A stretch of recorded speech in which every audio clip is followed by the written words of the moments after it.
Subscribe to The Honest Critique for current affairs, movie, book, and product reviews.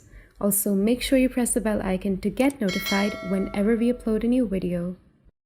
The views, information, or opinions expressed during the video series are solely those of the individuals and do not necessarily represent those of The Honest Critique and its employees. The following video contains strong language which may be offensive to some viewers. Viewer discretion advised.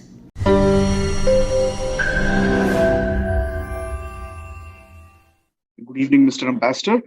So thank you for joining us today. It's a very special occasion that we are discussing incredibly important parts of the Indian foreign policy. So today we have Ambassador Arun Singh. Ambassador Arun Singh is a non-resident fellow at Carnegie in India. As a career diplomat, Ambassador Singh has served as India's ambassador to France, Israel, and the United States. Ambassador Singh has been one of the most fundamental voices in shaping some of the important foreign policy decisions of India, concerning not just the West, but also in Afghanistan, Iran, and Israel. And he continues to be a leading voice, especially in the Indian foreign policy conversation surrounding India and US strategic partnership. So thank you so much, Mr. Ambassador. Thank you, Siddhant. Thank you for having me. Yeah. To begin with, sir, I would like to highlight, actually begin with highlighting from this Prime Minister Narendra Modi's visit in France. And what are your key takeaways? I understand that there have been many speculations about this visit, that Prime Minister Modi is trying to pivot away from Russia and he's now trying to warm his relationship with the West. So he has been looking west lately, and he was in Washington, D.C. also late June for a state visit just recently. And he attended the Bastille Day parade in France. So what is your collective assessment of India's broader foreign policy given Prime Minister Modi's recent visit in the West? So, Siddhant, as you know, today the main global contestation that is playing out is between the US, Russia, and China. And we have a long history of a positive relationship with Russia. We have a difficult relationship with China. And we are building a strong partnership with the US. Because if you, in terms of India's comprehensive national interest, our largest trading partner is the United States at $191 billion. And this trade has doubled in the last 8 years. It has increased some 13, 14 times in the last 20 years. US is the largest source of investment, foreign investment into India. And largest Indian investment in any other country is in the US. More than $40 billion have been invested in the US by Indian companies, and they have presence across all 50 states in the US. Or if you take the Indian origin diaspora, the largest single country presence of Indian origin diaspora is in the United States. And now it is estimated to be nearly about 5 million strong. Or if you look at Indian students going abroad, now there are 200,000 Indian students in the US, more than to any other country. So if you look at comprehensive national interest, clearly US is an important partner. But Russia is also an important partner. It has been a strong defense partner. And still, although we are now diversified, buying more from the US, from France, from Israel, but almost 60% of our defense inventory is of Russian origin. We also have a strong energy partnership with Russia. We've invested in Sakhalin oil and gas fields that have worked very well for India.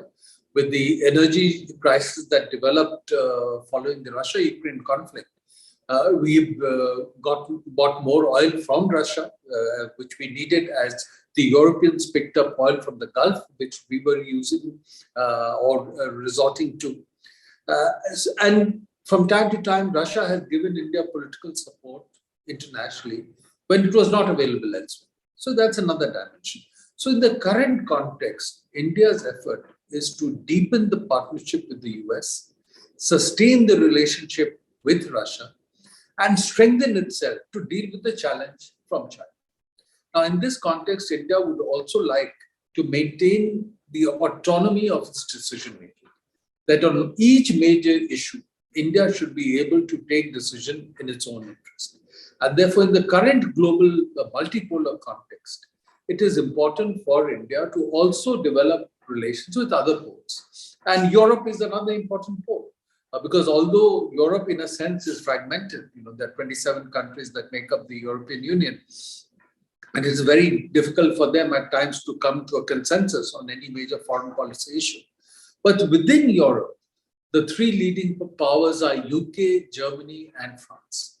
And among them, our strongest strategic partnership is with France, because in the strategic areas of cooperation, defense, civil nuclear, space, France is India's most important partner.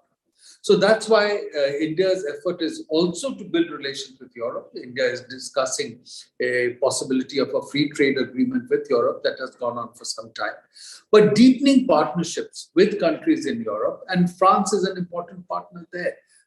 You'll recall that when we had done the nuclear tests in 1998, at that time, France had shown understanding for India's position.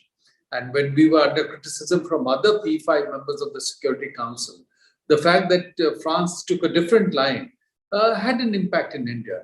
And it was in January 1998, when the French president had visited India, that we had declared a strategic partnership. And that was the first time that we had done a strategic partnership with any country. So that's the context in which India is building all these relations. Thank you, Mr. Ambassador, for sort of breaking down India's sort of overall grand strategy in the West, particularly with the US and Europe. So what sense I usually get from your statement is that in this multipolar world, unlike Europe, India has a strategic autonomy to take its own decision, aligning its interest. So moving forward, I would like to moreover narrow down on France. So France has called this partnership of an inevitable nature, and India identifies France as a natural partner. So there have been, and I think France is also second largest arms exporter to India. I think second largest business when it comes to arms. France is there, and so let's talk about the specifics of this particular visit. So there were like 26 Rafale jets are to be signed off in this deal, and there have been some sort of speculations about incorporating 6 Scorpion class submarines into and diversifying. And it is like what exactly is your assessment on this? So is it sort of diversifying our defense needs? Or now again, my question again comes like, is it like a pivot away to a higher end technology, which we usually do not get from Soviet Union made Russian weapons? So, in Europe, as I mentioned, the 3 leading countries are UK, France, and Germany. Now, India's trade with Germany is almost double India's trade with France. So in terms of civilian trade, Germany is a much more important partner. But Germany doesn't have the same geopolitical heft as France. Germany is not a permanent member of the UN Security Council. It is not a nuclear weapon power. And in its own foreign policy focus, Germany tends to focus on intra-European processes, or processes in the periphery of Europe. Now, UK is a permanent member. It's a nuclear weapon power. But we have had a difficult history with the UK, partly because of the colonial relationship. And then on India-Pakistan issues, for its own reasons, or because it needs counter-terrorism support from Pakistan, UK tends to lean towards Pakistan. And that has naturally created difficulty in India. And then, as you know, there are some elements in the Indian origin diaspora in the UK who carry out anti-India activity. And several times have also targeted our High Commission there. And there's a sense in India that the UK has not been as effective in trying to deal with them as we would like. Also, following Brexit, many companies, Indian companies that were otherwise located in the UK, also with an aim at the continental European market, now feel that they need to also establish a presence in continental Europe. Germany, Netherlands, many going to France. So with that, all that, France has become a very important partner. And in defense, you do a partnership where you have confidence that the country will be with you at a time of need. And you may recall that in 1999, when we had the Kargil conflict, India had used the Mirage aircraft to hit the bunkers that the Pakistanis had built on top of high mountains. And we've got supplies from France for a long time, the Mystère aircraft, the Mirage aircraft, and in 2015, the Rafale for the Air Force, and now there's talk of Rafale also for the Navy. Similarly, if you look at space cooperation, which is again a very important area for India, and India has its own strengths. France is the most important partner because the European space capacity in this technology is located through the Ariane program in France. And therefore, when we've done more than 20 launches of satellites through French territory, French Guiana, through Kourou. And we've launched satellites for France. We have done joint satellites. And then in terms of civil nuclear technology, it is France that has the maximum strength in Europe. More than 50% of nuclear power, for 50% of energy in France is generated by nuclear power. So in terms of these critical technologies, the strategic areas of cooperation, France is an important partner. That's why India has over time diversified its purchases, and France has been an important component. So now what has happened is that the Defense Acquisition Council of the Indian government, of the Ministry of Defense, has given what is called an acceptance of necessity for purchase of Rafale aircraft for the Indian aircraft carrier and for building 3 additional Scorpion submarines in collaboration with the French company. We've already contracted earlier for 6 Scorpion submarines. 5 are built, are operational, and 6th is about to be ready to be launched perhaps next year. So given our need for additional submarines, the decision is to explore the possibility of 3 additional Scorpion submarines. But this is only a first step. Just declaration of acceptance of necessity. After that, the 2 entities involved on both sides, companies involved on both sides, have to get into a very deep dive discussion on pricing, time frame, technology transfer, and various dimensions. So the process has just started. But again, it certainly is a reflection of the fact that in defense cooperation, our partnership with France is continuing to consolidate.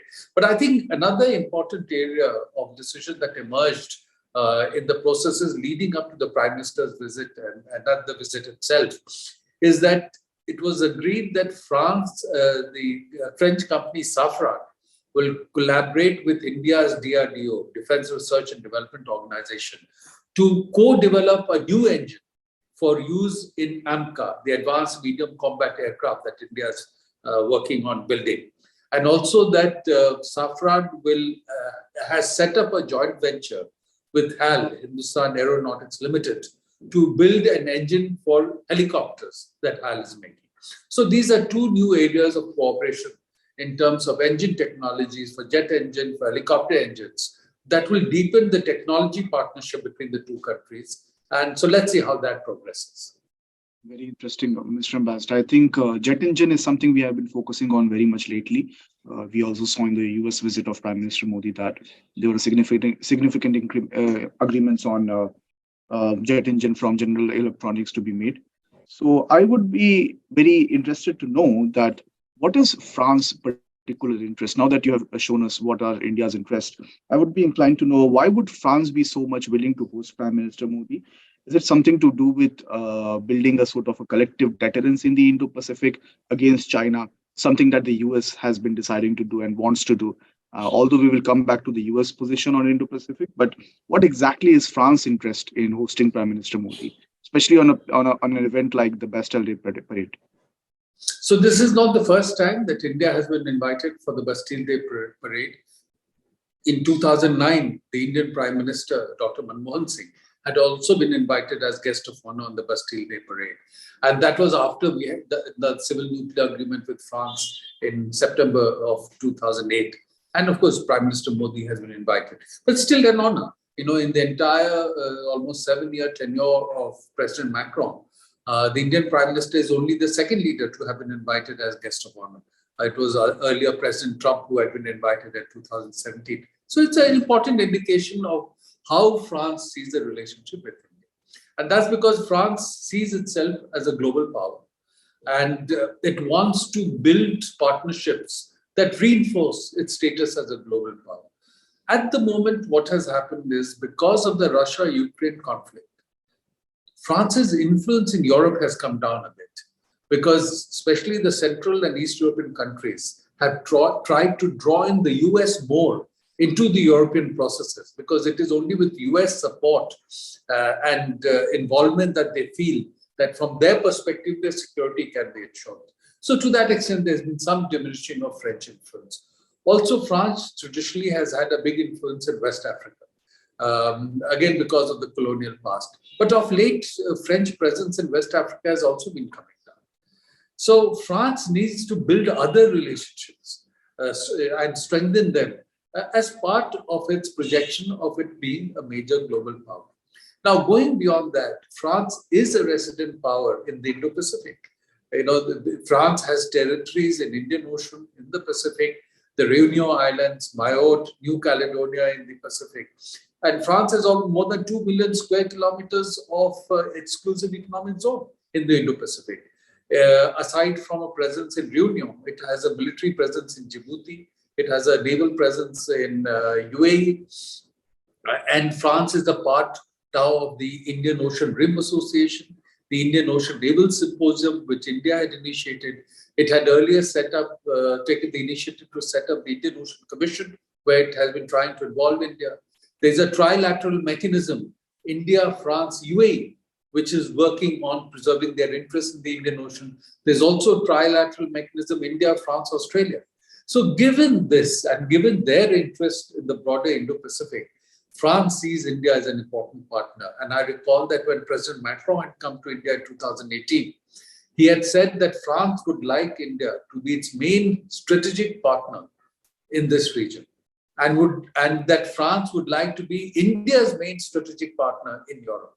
And during that visit, the two countries had also issued a joint strategic vision for the Indian Ocean area. And since then, they also do an annual defense dialogue. They have regular military exercises, regular naval exercises, which are increasing in frequency, increasing in complexity. In fact, a couple of years ago, when we had done the naval exercise, France had brought its aircraft carrier for that exercise. Again, showing how deep they see this partnership. In fact, partly as an exercise, partly as a message, sometime back, Indian and French Navy had done a joint patrol in the Indian Ocean. So there is a deep partnership that the two countries have. Certainly it works for India, but it also works for France in terms of, as it sees, protecting its interests in the Indian Ocean region and projecting its role as an important global power. It's interesting to see that both the countries who share the same strategic vision are now solidifying their interests also in the region. So now let's move towards the Prime Minister's visit to the United States. So before we get into the fundamentals, Mr. Ambassador, I would like to know the most significant question here is about the timing of Prime Minister Modi's state visit there. And this question is like something tied up, intertwined with the current timing of Russia's war in Ukraine. We have not condemned it. We have never called out President Putin for committing whatever acts of war are going on in Ukraine. And we have refrained ourselves from even voting in the UN in favor of any of these resolutions passed by the West.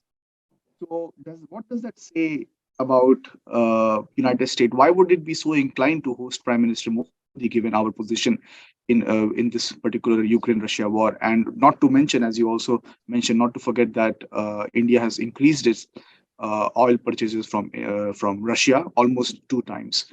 Almost twice the size. So is it like India is playing a role of a catalyst? Every pole wants to have on its side because we are also very close to Russia at the same time. So what exactly is United States' interest in currently hosting Prime Minister Modi for a state visit? So Siddhant, as I mentioned to you, we have an important and long-standing relationship with Russia. There's a defense partnership. Russia has given India political support in the past when we were under pressure, including from the US and Europe. So there is a memory in India about that. And it's because of that that India has not criticized Russia, condemned Russia, voted against Russia at the UN. But at the same time, India has nuanced its position. Repeatedly, the Indian statements express support for sovereignty and territorial integrity of countries. Now, that's something that Russia has clearly violated through its action in Ukraine. So there's an implicit criticism. And then when Prime Minister Modi met President Putin, I think it was last year, in the context of the Shanghai Cooperation Organization meeting, he said to him that this is not an era of war. And this was a comment that was noted internationally. So that position and that support for resolving the issue diplomatically. Now, from the US perspective, building the relationship with India is not something new. This process started in 2000. started by President Clinton when he came to India. President Bush did it by doing the Civil Nuclear Cooperation Agreement with India. President Obama did it by declaring India a major defense partner. President Trump did it by putting India on strategic trade authorization level 1, thereby highest level technology releases on par with NATO partners. And President Biden has taken it forward by raising the Quad to summit level meetings and other steps that have been taken. So it is a continuation, and therefore President Biden inviting the Indian Prime Minister at this time is more an indication of the fact that US wants to continue consolidating the relationship with India. And you may have noted that the Indian Prime Minister was invited for a state visit, the highest level of protocol in the US system. And they do the state visits very rarely, normally 1 or 2 a year. But in the entire 2.5 years of the Biden administration so far, the Indian Prime Minister has been only the 3rd state visitor. President Macron was there in November last year. The South Korean president there was in April, and now the Indian Prime Minister. And then he was also invited to address a joint session of Congress for the 2nd time.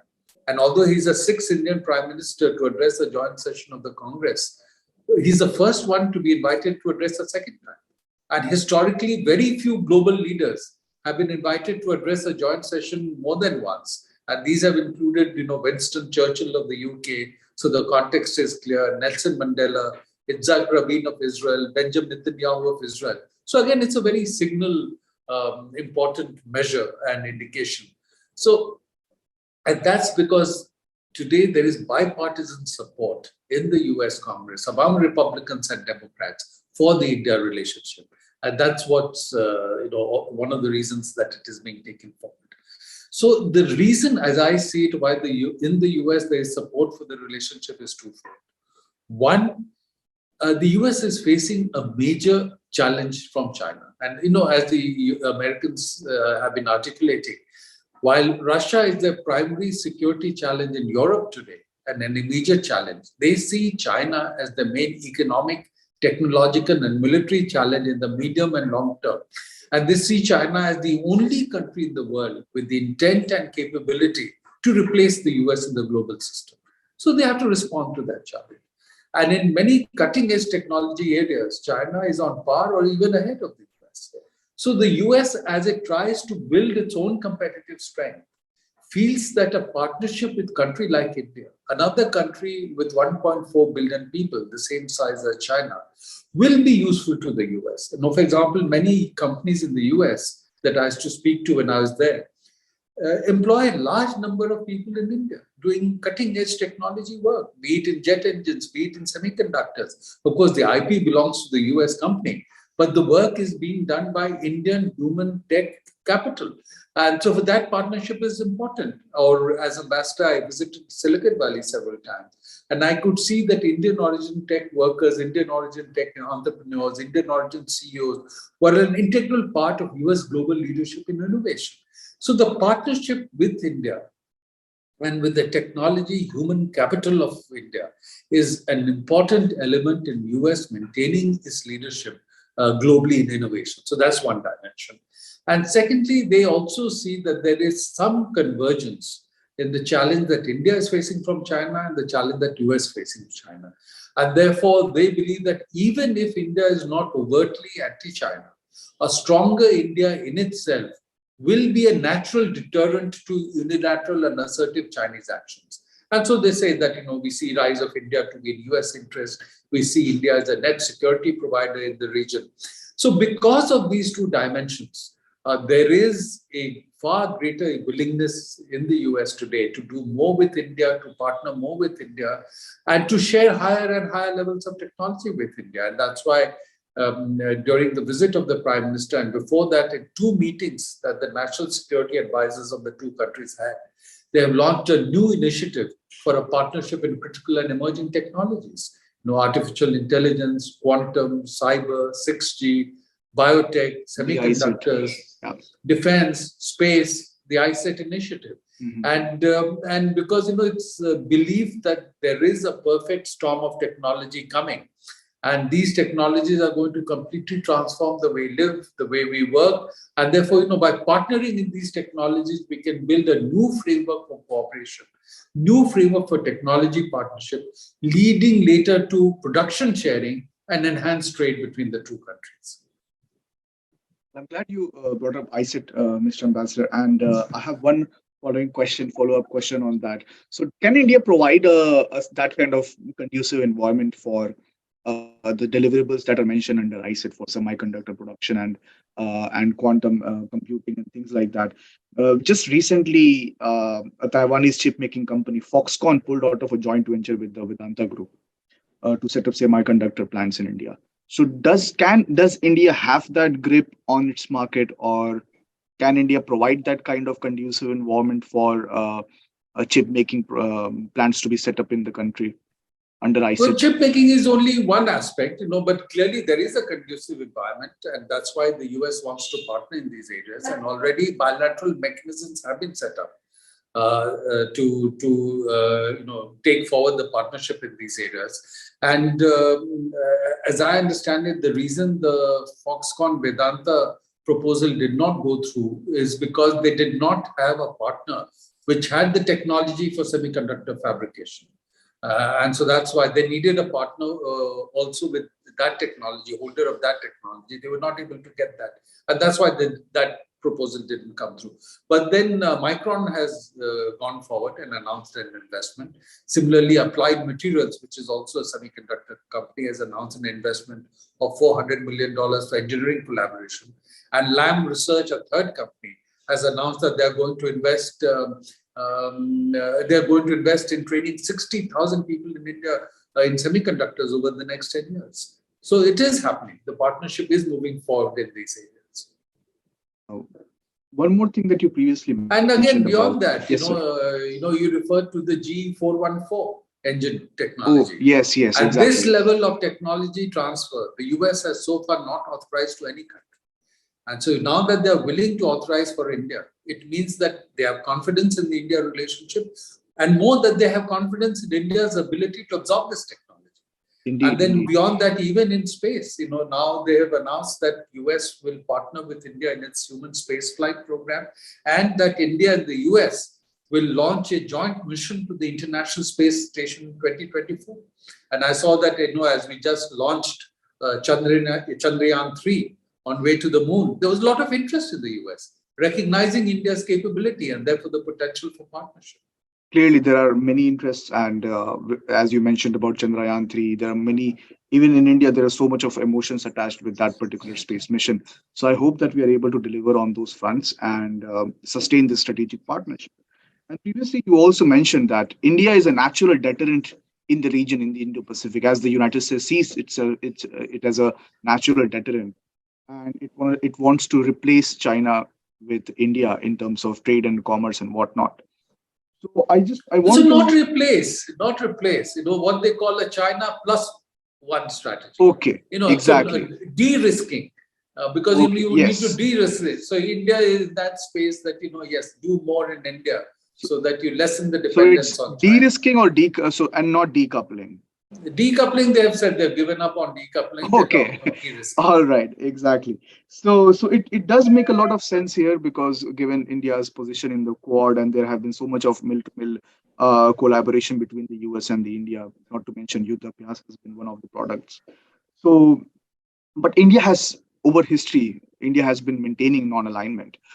So one of a very prominent voices on India and US foreign policy is Mr. Ashley Tellis.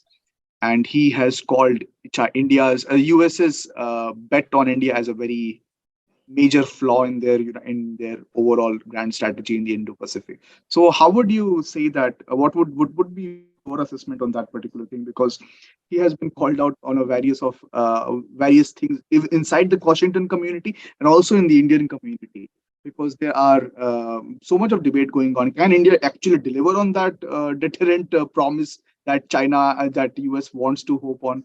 And so how exactly do you see India's position? Siddhant, as you know, Ashley, who's a good friend, did write that piece on where the title was And there's some debate about who put that title. Did he put it or did the publication put it?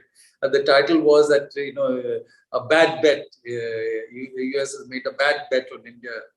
But soon after, there was another US author, Arun K, who wrote that India is the best bet for the US in the Indo-Pacific.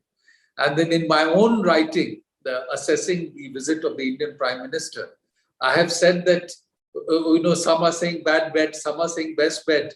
But what is true is that the leaders of both the countries are investing more and more in the bets they have made on each other. So obviously they are confident in the bets that they have made.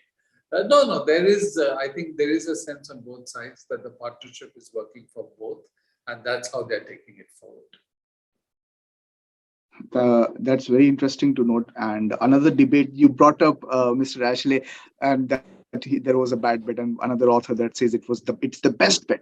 And there is one more kind of conversation going on. Daniel Murky, who is also scheduled to be interviewed in the next couple of days, most probably. So from the USIP, he also focuses on South Asia. And he is saying that there is a major difference between value-based interest and the interest and the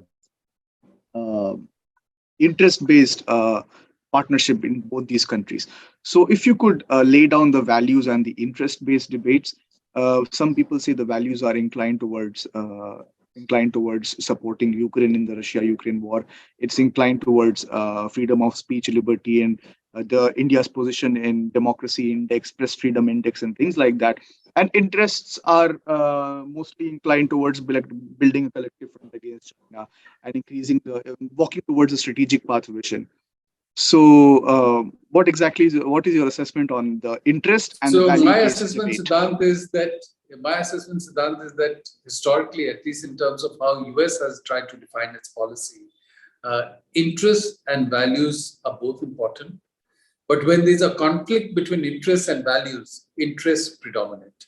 And if you look at US choices around the world, but when interests converge, if values also converge, then it adds a further heft and strength, more tailwind to the partnership. And so in the US, there's some criticism of some of the developments in India. But in India, people would argue that US has its own challenges. And we look at the challenge of racism in the US. You look at the challenges of restricting on voters' access, the mass shooting, or the zoning that is carried out, redistricting that is done to enable only particular ideological inclined candidate to win. So then there are challenges in the US, and all societies face challenges. And the best way to go forward is through each society addressing its own challenges, or where there is conversation, you deal with best practices. What are the best practices through which challenges are addressed? And I think that's a more effective way to advance relationship between countries. Very interesting. And that you have laid down the relationship of India with critical members, such as the United States and France.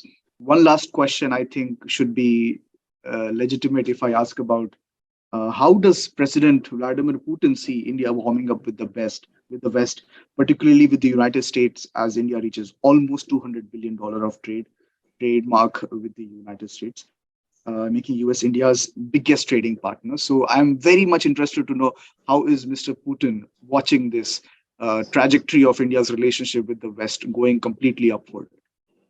So, I think everybody realizes that India takes decisions based on its own interests. And India historically, since its independence, have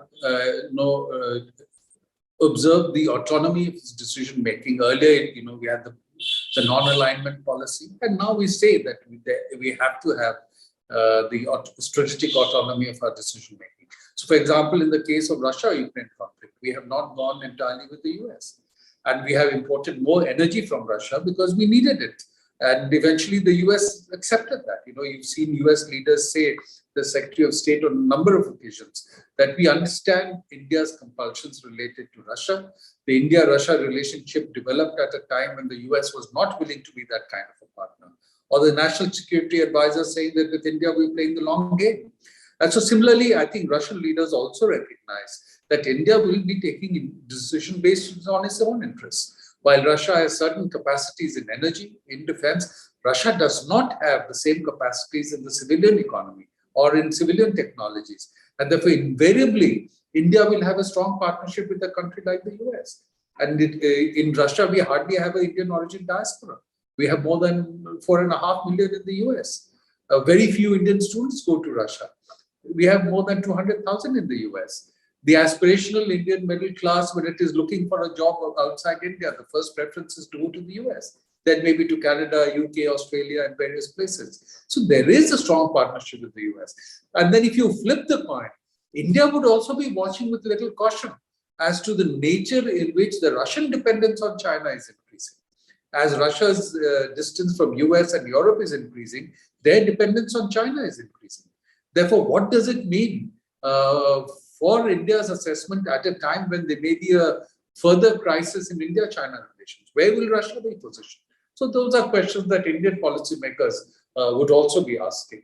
And also, with whatever is happening in the Russia-Ukraine conflict, what will be the impact on the Russian economy? What will be the impact on their defense production capacity?